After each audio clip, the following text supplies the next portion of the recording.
नमस्कार श्रोते हो, तुमचं सगळ्यांचं स्वागत आहे आपल्या यूट्यूब चॅनल कथाक्षितिजवर. तर आजची आपली कथा आहे नवागडी, जी की आहे प्रिया तेंडुलकर यांचा ज्याचा त्याचा प्रश्न या कथासंग्रहातील. माझी बहीण अमेरिकेहून आली आहे, तुला त्यांना भेटायचं आहे. उद्या रात्रीचं जेवण माझ्या घरी आपण त्यांच्याबरोबर घेतलं तर चालेल का? त्याने तिला ऑफिसमध्ये फोन करून विचारलं. तिला काय करायचं कळेना. काही वेळ गप्प राहिली. त्यावर तो म्हणाला, नाही, तुला अवघड वाटत असेल तर राहू दे, परत कधीतरी. त्याच्या आवाजातला हलकासा दुखरेपणा तिला जाणवला. त्याचा समजूतदारपणा पाहून ती पुन्हा एकदा मऊ झाली. इतकं सगळं हा करतो माझ्यासाठी आणि मला एवढंही जमू नये. कधीतरी भेट घ्यावी लागणारच त्याच्या साऱ्या नातेवाईकांची. मग आत्ताच का नको? शिवाय त्याची बहीण काही दिवसांसाठी आलेली, गेली की पुन्हा परत केव्हा येणार याचा नेम नाही. मुख्य म्हणजे त्याची इच्छा आहे. तो सुखावल्याचं त्याच्या आवाजातून तिला जाणवलं. मी 8च्या सुमारास येतो तुला न्यायला, तो म्हणाला.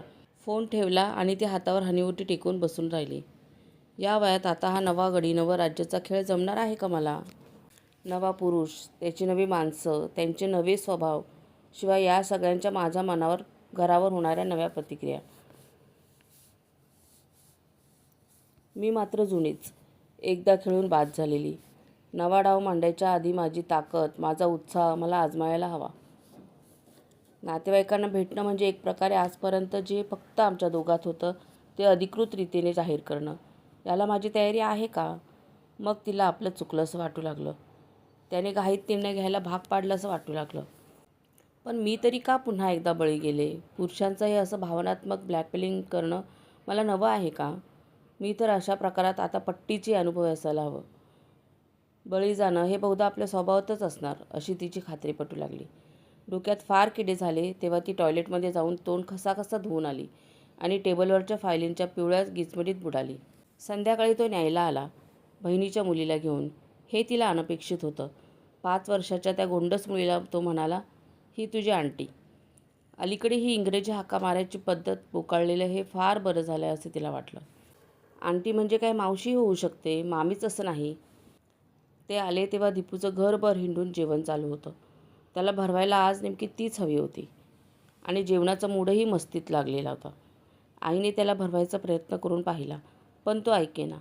सोफ्यावर बसलेल्या सुरेशच्या चेहऱ्यावरचं हसू हळूहळू सहनशील होतंय असं तिला दिसू लागलं.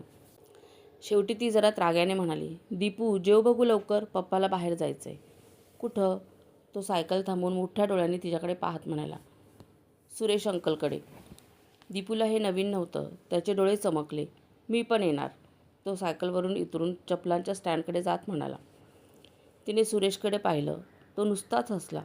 तिला कळायचं ते कळलं. एरवी दीपूने असं म्हटलं की तो त्याला चल म्हणायचा. मग तिघं मिळून आईस्क्रीम खायला, नाहीतर नुसतेच ड्राईव्हला जायचे. अर्ध्या तासात दीपू झोपायचा. मग त्याला घरी पोहोचून दोघं परत जायचे. पण आज त्याच्या मनात असं करणं नाही हे तिने ओळखलं.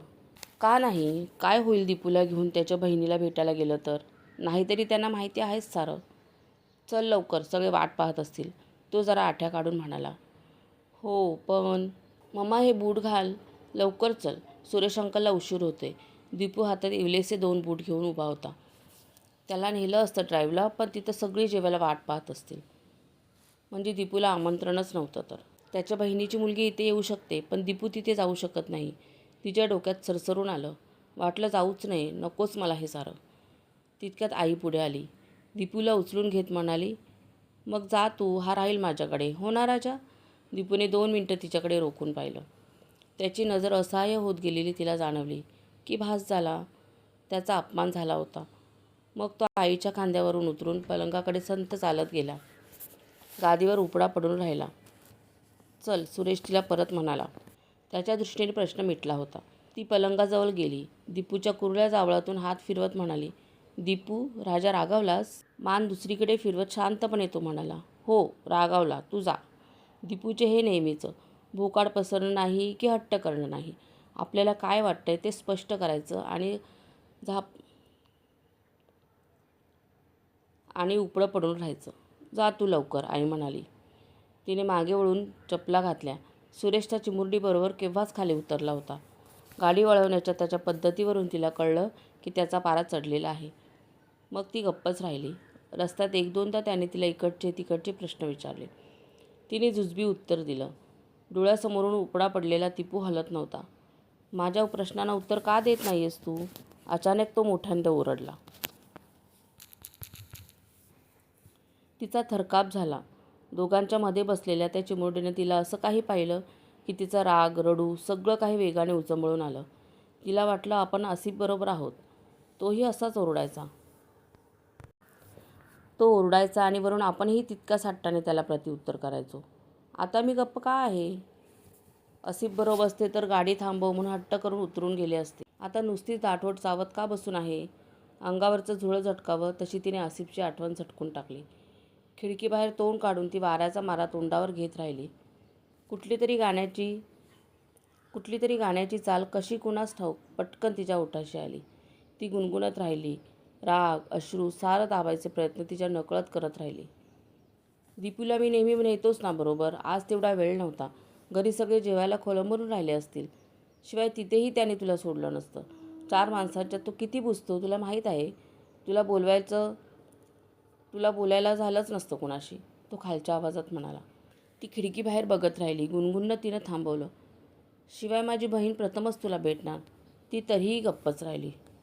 शिट, पहिल्यांदा माझ्या माणसांना तू भेटणार आणि असल्या मूडमध्ये? त्याने गाडी घराजवळ थांबवली. उद्या नेऊ आपण दीपूला बीचवर. प्लीज आता जरा नॉर्मल वाग. आयुष्याचा प्रश्न आहे. फक्त त्याच्याच कसा हे तिला कळलं नाही. त्याच्या आईने दरवाजा उघडला. या, ती तोंड भरून म्हणाली. त्याची आई इतकी म्हातारी असेल असं तिला वाटलं नव्हतं.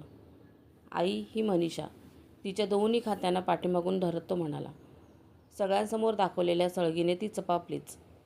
त्याच्या आईला हात जोडून नमस्कार करत तिने ओझरतं त्याच्याकडे पाहिलं. अभिमानाने तो मोरासारखा फुलारलेला वाटला. आणि ही माझी एकुलती एक आई. मला सगळेच एकुलते एक आहेत. ही माझी एकुलती एक बहीण नंदा. हा एकुलता एक बाप सदाशिव. हा एकुलता एक साला अनिल.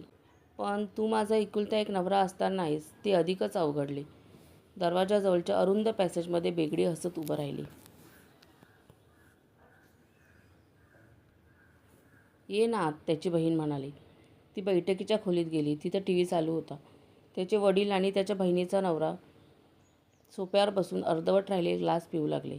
तो स्वतःचा ड्रिंक बनवू लागला. नंदा, तुझा ग्लास कुठे आहे? आज स्वयंपाकघरात भजी तळत होते ना मी, नंदा म्हणाली. आणि हिला रे, त्याची आई म्हणाली. तू काय घेणार मनीषा? आईने तिला विचारलं. ती पाण्याशिवाय काहीही पित नाही. क्वचित औषध घेते, सुरेश म्हणाला. अरे, एवढ्या मोठा बिझनेस वुमन तुम्ही आणि ड्रिंक अजिबात घेत नाही, त्याच्या बहिणीचा नवरा म्हणाला. तिने त्याचा चेहरा बारकाईने न्याहाळला. निव्वळ आश्चर्याशिवाय तिला काहीही सापडलं नाही. तिच्या नकळत तिने सुरेशकडे पाहिलं. तो नंदाशी बोलण्यात गुंतला होता. ती दोघंही एकमेकांना प्रथमच भेटून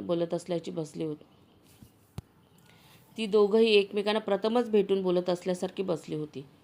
त्याची बहीण अमेरिकेत असताना तिच्या आठवणीने व्याकुळ होऊन तो तासनतास तिच्याबद्दल बोलत असे. ती माझं सर्वस्व आहे, तिची मुलगी माझी वारस आहे वगैरे वगैरे. तिला आसिफ आणि नजमा आठवले. सगळेच पुरुष त्यांच्या बहिणीच्या गैरहजेरीत आपापल्या स्त्रियांना बहिणीचा आदर करायचे धडे देत असावेत का? पण मग अशोक आणि मी एकमेकांच्या अपरोक्षही एकमेकांच्यातलं वाढतं अंतर विसरू का शकत नाही? टेलिव्हिजनवरचा प्रोग्राम तिला असह्य होऊ लागला. बैठकीच्या खोलीत कोणालाच तिच्याशी बोलायला फुरसत नाही हे लक्षात आल्यावर तिला दीपूची आठवण अधिकच त्रास देऊ लागली. त्याने मला कुणाशी बोलू दिलं नसतं म्हणाला हा मगाशी, आणि गेला अर्धा तास मी एकटी बसून आहे. ती निश्चय करून जागची उठली. स्वयंपाकघरात गेली. तिथे त्याची आई पोळ्यांचं पीठ मळत होती. मी करू का काही मदत? तिने विचारलं. अशा किती स्वयंपाकघरात मी मदत करू का विचारत हिंडणार आहे? नको, झालंय सगळं. फक्त फुलके झाले आणि वरणाला फोडणी दिली की वाढायचंय, त्याची आई म्हणाली. घरी तर तो म्हणाला होता की सगळे जेवायचे खोळंबलेत. 9:30 झाले तरी यांचं अजून शिजवून व्हायचंय. आपल्या डोक्यात कायमच असे कुचके आणि खोचक विचार का येत राहतात तिला वाटलं. तू बस ना बाहेर, इथे फार उकडेल, त्याची आई म्हणाली. छे, तुमच्या खिडकीतून तर छान वारा येतोय, ती म्हणाली. आसिफच्या स्वयंपाकघराला 4 एक्झॉस्ट फॅन लावले होते. त्या मानाने इथं फारच कोंदट वाटतंय खरं तर. स्वतःला आवरायला हवंय. ही एक ठराविक पद्धतच होत राहिली माझी. सुरुवातीला खोटी स्तुती करायची आणि मग त्यांच्या अपेक्षा फार उंचावून टाकणं खरं नाही. मी खरी आहे तशीच त्यांना कळायला पाहिजे. पुढे फार जड जातं. आणतो आणतो म्हणत होता. शेवटी आज नंदा आल्यावर योग जुळून आला. त्याची आई तव्यावर फुलका टाकत म्हणाली. ती नुसतीच हसली. यांनी सगळं पक्क ठरवून टाकले की काय? किती वर्षाचा आहे दीपक? ती चपापली आणि हरकली. 3 वर्षाचा होईल या सप्टेंबरला. सुरेश खूप बोलतो त्याच्याबद्दल. हो, फारच जमतं दोघांचं, ती सुखावून म्हणाली. धर्म बदलला नव्हता ना? नाही, तो मुसलमान होता ना म्हणून विचारलं. या अनपेक्षित हल्ल्याला ती तयार नव्हती. का म्हणून उत्तर द्यायचं मी? कोण लागते ही बाई माझी? उन्हापुरा तासाचीही ओळख नाही आमची. पण मग वाटलं ट्रेनमध्ये बायकासुद्धा विचारतातच की असले प्रश्न. त्यांचा माझा काय संबंध असतो? ही तर त्याची आई आहे. त्याची, ज्याने तुकडे झालेल्या माझ्या मनाला अलगद हाताने जोडायचा प्रयत्न केला. विजत चाललेल्या आयुष्याला पुन्हा एकदा चेतना दिली. हलक्या हाताने हल्लत फुंकर घालून विझवणारा निखारा फुलवावा तशी. पण हा अट्टहासही त्यानेच केला ना. माझा विजलेपणा ओटीत घेऊन मी काही पदर पसरला नव्हता. माझ्या आयुष्यात मुसंडी मारून घुसलाही तोच आणि आता माझ्या उरल्यासुरल्या आयुष्याचा ताबा घ्यायचा हट्टही त्याचाच. मग मला काय ही शिक्षा? तिने काही उत्तर द्यायच्या आत त्याची बहीण आली. मी दादासाठी सॅलड करते. सिनेमातल्या अतिभावनाळू बहिणीने म्हणावं तशा चेहऱ्याने ती म्हणाली. कर, कोऱ्या चेहऱ्याने त्याची आई म्हणाली. मग फ्रीजमधून गाजर, बीट, काकड्या काढून अत्यंत नाजूक हाताने, फारच शास्त्रोक्त पद्धतीने करत असल्यासारखी ते सगळं सोलू कापू लागली. मला जरा लसूण सोलून दे गं, त्याची आई म्हणाली. मम्मा, मी सॅलड करते, पाहतेस ना, लाडक्या अमेरिकन ॲक्सेंटमध्ये नंदा म्हणाली. मी देते, द्या, ती म्हणाली. नको गं, तू दमली असशील, त्याची आई म्हणाली. तरुण माणसं दमत नाहीत मम्मा इतक्या कमी श्रमाने, नंदा म्हणाली. हा टोळा तिच्या वयाला होता की धंद्याला ते तिला कळलं नाही. ती खाली मान घालून लसूण सोलायला लागली. आसिफच्या घरीसुद्धा लग्नाच्या 5 वर्षात तिला सोलण्या चिरण्याच्या वर स्वयंपाकघरात बढती मिळाली नव्हती. सगळं त्याची आई आणि बहीण करायच्या. इथे निदान पहिल्याच दिवशी लसूण सोलण्याइतपत विश्वास टाकला गेलाय. पुढे बढती मिळेलही कदाचित. शिवाय बहीण तर इथे नसणारच. सरळ सामना एकट्या आईशीच. मम्मा, मला भूक लागली, नंदाची मुलगी रडत रडत आत आली. नंदा मग तिच्याशी लाडेलाडे इंग्लिशमध्ये बोलत तिला भरवायला बसली. दादाचं सॅलड ओट्यावर अर्धवटच पडलं. मी हिला अगदी वेळेवर भरवते आणि मीच भरवते. ह्यांनीसुद्धा भरवलेलं मला चालत नाही. त्यांना किती आवडतं हिला भरवायला. पण आईच्या हातानेच मुलं चांगली खातात, नंदा म्हणाली. तिला दीपूच्या आठवणीने अपराधी वाटलं. त्याचा बाप तर जागेवर नाहीच भरवायला. शिवाय मीही नसते. कधी आई, नाहीतर वहिनी, नाहीतर कपडे धुण्याच्या बाई पण भरवतात त्याला. आज किती दिवसांनी मी भरवा म्हणून हट्ट केला त्याने, आणि मी इथे यायच्या घाईत त्याच्या तोंडात चक्क खास कोंबून आले. तिने लसूण त्याच्या आईच्या हातावर देऊन विचारलं, ही ठेचायची ना? नाही, आम्ही बारीक तुकडे करून टाकतो. तुमच्याकडे ठेचून टाकतात? हो, ती म्हणाली. मुसलमान लोक काय सगळं ठेचून कुठून टाकतात? नंदा म्हणाली. मी माझ्या आईच्या घराबद्दल म्हणाले, ती प्रयत्नपूर्वक आवाज खालच्या पट्टीत ठेवत म्हणाली. का आसिफची बाजू घ्यावीशी वाटली आपल्याला? मुसलमानही माणसंच असतात. आपल्यासारखेच त्यांनाही 2 हात, 2 पाय आणि 1 डोकं असतं. आपल्या डोक्यातूनही त्यांच्यासारखेच हुसके नाचके विचार येतात. आमच्या दोघांच्यात जे काही झालं तो मुसलमान असल्यामुळे झालं नाही. ती घड्याळात पाहत बैठकीच्या खोलीत आली. पायाला कुणीतरी मनामनाची ओझी बांधावीत तशी प्रयत्नपूर्वक पाय ओढत आली. बैठकीत तिघांच्या गप्पा रंगल्या होत्या. आई ये मनुजी, सुरेश तिला म्हणाला. तुझ्याशी मधून मी हिंदी बोलतो म्हणजे तुला चुकल्यासारखं वाटायला नको, तो टिंगळीत तिला म्हणाला. आता इतक्या माणसांसमोर त्याने हे का करावं? त्याच्या वडिलांनी तिला आपल्या शेजारी बसवलं. तिला तिच्या वडिलांची आठवण झाली. आसिफचे बाबा तिच्याशी फारच जुजबी संभाषण करीत. जवळ बसवणे वगैरे सोडाच. भूक लागली असेल ना, त्यांनी विचारलं. तू नुसतीच हसली. मोटारीचे स्पेअर पार्टचा धंदा आहे ना तुझा? हो, ती म्हणाली. सुरेश सांगत होता. बायकांच्या धंद्यात एकटा पुरुष आहे तो, सुरेश हसत म्हणाला. अभिमानाने की टिंगळीने? इतका जगावेगळा धंदा का सुरू करा असा वाटला तुला? नाही, या प्रांतात बायका सहसा दिसतच नाहीत म्हणून विचारतो. काय सांगायचं यांना? आसिफचा हाच धंदा होता म्हणून जवळून सगळी माहिती मिळवता आली. मग त्यालाच असं वाटलं की मीही स्वतंत्रपणे स्वतःच्या पायावर उभं राहावं. मुस्लिम स्त्रियांची परवड त्याने आयुष्यभर पाहिली होती. आपल्या बायकोचं तसं होऊ नये असा त्याचा आग्रह होता. ती पुन्हा नुसतीच हसली. पूर्ण वेळाचं काम आहे ते, स्पर्धाही खूप आहे आणि मेहनतही. हो, ती म्हणाली. नाही, संसार सांभाळून हे सगळं करायचं म्हणजे? तिने सुरेशकडे पाहिलं. त्याची नजर तिच्यावर रोखलेली होती. ओठ हसण्यासाठीच मुडपावे तसे थोडेसे वाकडे झाले होते. इतक्यात जेवायला चला ओरडत नंदा बाहेर आली. दादा उठणार आहे, तिने सुरेशचे दंड पकडत लाडेलाडे म्हटलं. येतोय ना बेटा, असं खोटं वाटणारं काहीसं अतिप्रेमाने म्हणत तोही उठला. तिच्या नकळत तिने नंदाच्या नवऱ्याकडे पाहिलं. तो तिच्याकडेच पाहत होता. तिच्याकडे पाहून मंद दिलासा देणारा हसू तो हसला असं तिला वाटलं. जेवताना नंदा आणि सुरेशच्या प्रेमाला भरता आलं होतं. नंदाचा नवरा सुरेशच्या आईची टिंगळ करण्यात रंगला होता. त्या सगळ्यांनी फार खुश झाल्यासारखे समाधानी चेहऱ्याने त्याचे वडील जेवत होते. ती खाली मान घालून मधूनच त्यांच्या विनोदाला खोटं हसत जेवण चिडवत होती. जेवता जेवता कुणीही तिच्याकडे पाहिलं की ती उगाचच मंद हसत असे.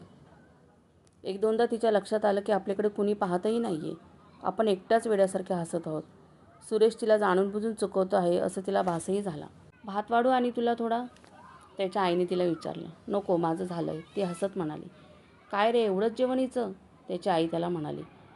जेवायला बसल्यावर ती कसा आडवा हात मारते हा सुरेशच्या आवडीचा टिंगळीचा विषय होता. त्याने तिच्याकडे एक जळजळीत कटाक्ष टाकला. आमचं जेवण आवडलं नाही वाटतं, नंदा म्हणाली. नाही, आवडलं ना, फारच छान आहे, ती मनापासून म्हणाली. शाकाहारी आहे ना, त्याची आई म्हणाली. खरंच का, अरे वा, त्याचे वडील मनापासून खुश झाल्यासारखे म्हणाले. ती फक्त माझा जीव खाते, एवढाच मांसाहार, सुरेश हसत हसत म्हणाला. पुरे रे तुझं, टिंगळीला पण सीमा असते, त्याची आई म्हणाली. हा लहानपणी माझीही अशीच टिंगळ करायचा मनीषा. मी फार चिडायची, रडायची सुद्धा. मग बाबा म्हणायचे, नंदा इग्नोर हिम, दुर्लक्ष कर त्याच्याकडे, नंदा म्हणाली. पण मनीषाने त्याच्याकडे दुर्लक्ष करून चालणार नाही हां, त्याचे वडील म्हणाले. ही मला ताकीद होती का? त्यातून त्यांच्याही बोलण्यातलं काहीच तिला माहीत नव्हतं. रस घ्यायचा प्रयत्न करूनही तिला ती जमेना. मध्ये तिने एक दोन जांभई कष्टाने दाबल्या. मग ती त्याच्या आईला म्हणाली, मी जरा घरी फोन करू का? कर की, त्याच्या आई म्हणाली. ती फोन फिरवत असताना त्याने तिच्याकडे पाहून न पाहिल्यासारखं केल्याचं तिला जाणवलं. आईने फोन उचलला. आई, दुपू झोपला? हो, आत्ताच, झोपायला तयारच नव्हता, खूप रडला. सुरेश अंकल आईस्क्रीम खायला नेणार आहेत असं म्हणत होता. शेवटी दमून बूट घालूनच झोपला. मी निघतेच एवढ्यात, काळजी करू नकोस, ती म्हणाली. फोन खाली ठेवताना तिला जाणवलं की खोलीत शांतता झाली. इतका उशीर होईल याची कल्पना नव्हती ना, म्हणून फोन केला, ती सुरेशकडे बघत म्हणाली. कारण द्यायची काय गरज होती आपल्याला, तिला वाटलं. ज्या सगळ्या गोष्टी मी आसिफबरोबर कटाक्षाने टाळत होते त्या का करते आता माझ्या आई नकळत, तिला कळेनाच. अजून काळजी करते तुझी आई, नंदा म्हणाली. याचा अर्थ काय अजून? म्हणजे जिच्या आयुष्यात एक मोडकं लग्न, एक पोरकं पोर आहे, तिच्या आईने काळजी करू नये असा नियम आहे का? काळजी तर लागतेच ना, आईची जात, त्याची आई समजुतीच्या स्वरात म्हणाली. शिवाय लहान पोरगं आहे, त्याचे वडील म्हणाले. ही सगळी माणसं आपुलकीनं आस्थेने का म्हणतायत? ही सगळी माणसं आपुलकीनं आस्थेनं म्हणतायत की लग्नाच्या दृष्टीने माझी नालायकी मला जाणून देत आहेत? तिला त्या माणसाची चिडही आली आणि दयाही. लेकाचा हट्ट म्हणून बिचाराने या सगळ्या गोष्टी मनाविरुद्ध पटून घ्यायला लागत आहेत. माझे आईवडील माझ्या आज्ञेत आहेत, मी म्हणेन तो कायदा चालतो घरात. लग्नाच्या बाजारातल्या तिच्या लायकीबद्दल तिने त्याच्याबद्दल शंका व्यक्त केली तेव्हा सुरेश म्हणाला होता. तिला त्यांची मनापासून कणव आली. नाहीतर एकुलत्या एका मुलाने एका मुलाच्या घटस्फोटीत आईशी लग्न जुळवणं कोणाला आवडेल? त्यातून त्याचं पहिलं लग्न. काय हक्क आहे मला या साऱ्यांना असा मनाविरुद्ध वागायचा, त्रास द्यायचा? शिवाय या वयात त्यांना जगाला तोंड द्यावं लागेल ते वेगळंच. तिला विलक्षण अपराधी वाटलं. आतापर्यंत मी फक्त माझाच विचार करत होते. माझ्या आयुष्यात या लग्नाने झालेला बदल त्यांच्या आयुष्यात होणाऱ्या बदलापेक्षा निश्चितच जास्त सुखाचा असेल. मला या वयात एक सधन प्रथमवर मिळणार आहे, देखणा आणि तरुण.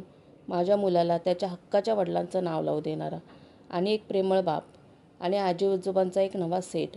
आणि या लोकांना एका वाढत्या वयाची घटस्फोटीत सून आणि रेडीमेड नातू, तोही मुसलमानाचं नाव लावणारा. सुरेशला एक शिळी वापरलेली, दुसऱ्याला नकोशी झालेली बायको आणि दुसऱ्या पुरुषाचं नाव लावणारा, त्याला अंकल म्हणणारा, त्याच्या बायकोवर हक्क दाखवणारा लेक. काय अधिकार पोचतो मला या सगळ्यांवर अशी सक्ती करायचा? शिवाय आता नुसत्या हलक्या सूचना मिळत आहेत. पण उद्या सुरेशने माझा धंदा बंद करायचा हट्टच धरला तर माझी आणि दीपूची आर्थिक जबाबदारीही त्याच्यावरच. हट्टाला पेटून पोटगी आणि दीपूचा खर्च नाकारला मी, कारण माझी आर्थिक बाजू बरी होती. कुणाच्या उपकारावर मला जगायचं नव्हतं. सुरेशशी लग्न झाल्यावर धंदा बंद करून जगायचं ते त्याच्या उपकारावरच ना. शिवाय धंदा बंद कर असा हट्ट त्याने धरला तर त्याची काय चूक? त्याच्या आयुष्याबद्दल, त्याच्या संसाराबद्दल त्याच्याही काही कल्पना, काही स्वप्न असतीलच की. आहेतच. आसिफची बायको त्याला करती-सवरती हवी होती. सुरेशला घळ सांभाळणारी, संध्याकाळी त्याच्यासाठी नटून थटून वाट पाहणारी हवी आहे. तर ती त्याला मिळायलाच हवी. याआधी तो अनेकदा म्हणाला होता. मी इतका हट्टी आणि पजेसिव्ह आहे मला कधीही वाटलं नव्हतं मी तुझ्यासारखा एका पुरुषाने हाताळलेल्या बाईच्या प्रेमात पडेन म्हणून. मला माझी प्रत्येक गोष्ट नवी कोरी आणि फक्त माझा हक्क असलेली हवी असते. नंदाची वापरलेली पुस्तकंसुद्धा मला चालायची नाहीत. मला माझी पुस्तकं हवी असायची, नवी कोरी. पण तू भेटलीस आणि मला दुसरा कुठलाही विचार करता आला नाही. मला तू हवीशी वाटलीस, कायमची. मला भेटण्याआधी तू काय केलं आहेस याची जरासुद्धा पर्वा मला वाटली नाही. इथून पुढे फक्त तू माझी असणं माझ्या दृष्टीने महत्त्वाचं आहे. त्यात तडजोड नाही.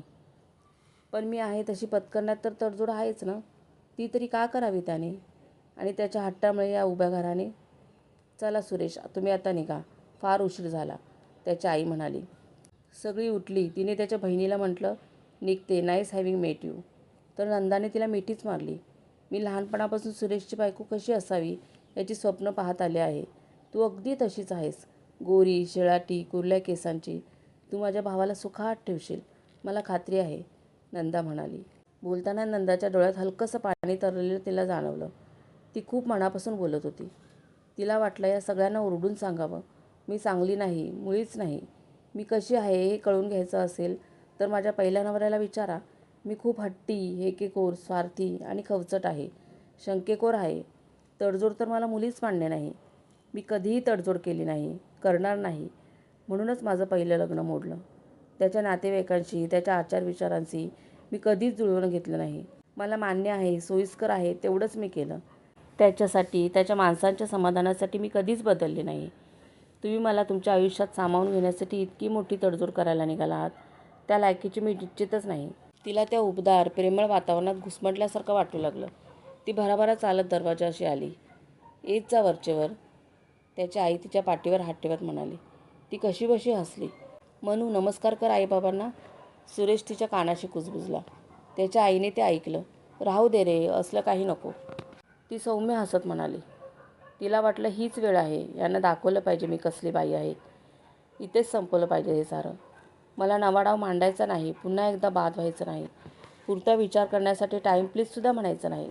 मी माझ्या आईवडिलांशिवाय कुणालाच कधी नमस्कार करत नाही, ती म्हणाली आणि येते म्हणून जिन्याच्या दिशेने तरातरा चालायलाही लागली. तो मुकाट तिच्या मागून आला. दोघं गाडीत बसली. त्याने जोरात आवाज करत गाडी सुरू केली. तिला कळलं पारा चढलेला आहे. कुठं जायचं, तुझ्या की माझ्या घरी? त्याने गुस्सातच विचारलं. माझ्या, ती शांतपणे म्हणाली. त्याने गाडी तिच्या घराच्या दिशेने घेतली. दोघेही गप्पच होते. तिला खूपच शांत, मोकळं, सुटल्यासारखं वाटलं. त्याच्या घरी जाताना डोक्यात झालेला गुंता पार सुटला होता. तिच्या घराखाली त्याने गाडी थांबवली. सगळी इतकी छान वागत होती तुझ्याशी, का वागलीस तू असं? त्याने तिच्याकडे डोकून बघत विचारलं. त्याच्या डोळ्यात वेदना होती. आसिफशी असे वागले असते तर त्याने केवढा आरडाओरडा केला असता. असला प्रश्न विचारताना त्याच्या नाकपुड्या थरथरल्या असत्या, ओठ वाकडे झाले असते, डोळ्यातून अंगार स्फुरले असते. हा खरंच वेगळा आहे, आसिफपेक्षा अनेक अर्थांनी वेगळा. चांगला आहे. त्याच्याकडे पाहता पाहता ती पुन्हा नॉर्मल होऊ लागली. आपण असं वागायला नको होतं असंही कुठेतरी तिला वाटलं. तिने लगेच स्वतःला आवरलं. अशी म्हणजे कशी, तिने विचारलं. कोणाशी नीट बोलली नाहीस, धड जेवली नाहीस, नमस्कार केला नाहीस वर. मी अशीच आहे सुरेश, मी अशीच राहणार. या वयात माझ्यात बदल घडवणं मला अशक्य आहे. मी तुमच्या घरात सामावू शकणार नाही, कुणाच्याच घरात नाही. मला आता नवा गडी, नवा राज्याचा खेळ खेळायचा उत्साह राहिलेला नाही. एक वेळ मांडला, त्यात बाद झाले. आता नवा खेळ मांडायच्या आतच मी माघार घेते. आपण इथेच थांबावं असं मला वाटतं. थांबायलाच हवं. This won't work, it never will, ती ठामपणे म्हणाली. माझ्या माणसांना भेटायच्या आधी वाटलं नव्हतं, तो म्हणाला. हो, वाटलं होतं. तुझ्यात गुंतत गेल्यापासून वाटत होतं. पण आज तुझ्या माणसांना भेटल्यावर त्याला एक निश्चितता आली. मी त्यांना भेटले हे बरं झालं, नाहीतर हे असंच लांबत गेलं असतं. त्याने जास्त त्रास झाला असता, तुला आणि मलाही. तुझ्या घरी आले, तुझ्या माणसांना भेटले म्हणून निर्णयाला येऊ शकले. मी त्यांचे अपराधी आहे आणि आभारीही. मग नेहमी थँक्यू नोट पाठवतेस तशी सॉरी नोट पाठव उद्या त्यांना, म्हणजे प्रश्न मिटला. टिंगळ करू नको सुरेश, आय एम सिरियस, ती म्हणाली आणि गुड बाय करून गाडीत उतरून तिच्या इमारतीकडे संथपणे चालत गेली. तो ती गेल्या वाटेकडे पाहत राहिला. ती जिना चढली, दरवाजाची बेल वाजवत उभी राहिली. बराच वेळ दरवाजा उघडला नाही. दरवाजासमोर खाली मान घालून पाठमोरी उभी असलेली ती त्याला जिन्याच्या नक्षीच्या जालीतून गाडीत बसल्या बसल्या दिसत होती. एकटी, थकलेली, अशक्त, पण ताठ. मग दरवाजा उघडला. ती आत गेली. नेहमीसारखं तिने मागे वळून त्याला हात केला नाही. त्याची गाडी सुरू व्हायची वाट न पाहता तिने पाठमोराच दरवाजा बंद केला. तो काही क्षण तसाच थांबला. मग गाडी जोरात सुरू करून निघून गेला. फारच ग उशीर केलास, आई झोपाळू आवाजात म्हणाली. हो, ती म्हणाली. दीपू कॉटवर उपडा झोपला होता, पायात बूट घालून. तिने हलका हाताने त्याचे बूट काढायचा प्रयत्न केला. काढू नको, तो पाय झटकत झोपेतच पुटपुटला. तिला कुठूनचं एकदम उन्मळून रडू आलं. बडबडून तिने दीपूच्या बाजूला स्वतःला झोकून दिलं. त्याला मिठीत घेऊन ती फुटून फुटून रडत राहिली. मध्येच दीपूने तिचा हात झटकून बाजूला केला आणि कूस बदलली. डोळ्यात गळगळून पाणी येत असतानाही तिला फिस्कन हसू आलं. हा आसिफ शेखचा मुलगा, त्याच्यासारखाच आतल्या गाठीचा आणि हट्टी, की माझ्यासारखा? कधीतरी बाहेरच्या खोलीत फोन वाजू लागला.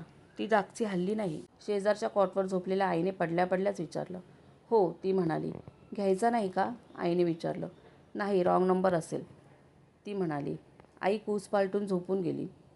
फोन वाजतच राहिला, थांबून थांबून, परत परत. तिला आता हसूही येत नव्हतं आणि रडूही. ती शांत उतानी पडून राहिली. कधीतरी तिचा डोळा लागला. मध्येच तिला जाग आली तेव्हा फोन वाजायचा थांबला होता. ती पुन्हा झोपी गेली.